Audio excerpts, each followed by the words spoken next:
स्ट्रिख। तारों की रानी और जादुई तितली। बहुत दूर एक जादुई जंगल था जिसका नाम रंगमहल था। इस जंगल में एक परी रहती थी जिसका नाम आरा था।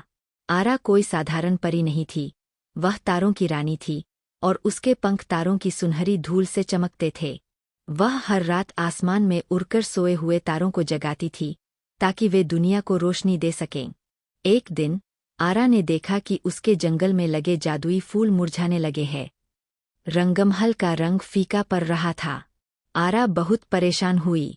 वह समझ नहीं पा रही थी कि ऐसा क्यों हो रहा है। उसने अपनी जादुई छड़ी उठाई और जंगल में चारों ओर उड़ने लगी। उड़ते उड़ते वह एक झील के पास पहुंची। वहां उसने एक छोटी, उदास तितली को देखा जिसके पंखों का रंग बिल्कुल फीका हो चुका था। तितली का नाम रंगीन था, लेकिन उसके पंख अब बेरंग थे। आरा को देखकर तितली रोने लगी। आरा ने पूछा, तुम इतनी उदास क्यों हो, नन्ही तितली? रंगीन ने कहा, मैं उदास हूं क्योंकि मेरे पंखों में अब कोई रंग नहीं रहा। मेरे दोस्त मुझसे दूर भागने लगे हैं। मैं कहाँ जाऊं? आरा को तुरंत समझ आ गया कि जंगल के फूल क्यों मुरझा रहे हैं। रंगीन के पंखों में जंगल की सारी खुशियां और रंग समाये हुए थे। जब उसकी खुशी चली गई तो जंगल का जादू भी कम हो गया। आरा ने अपनी जादुई छड़ी निकाली और रंगीन को एक सुंदर फूल के पास ले गई।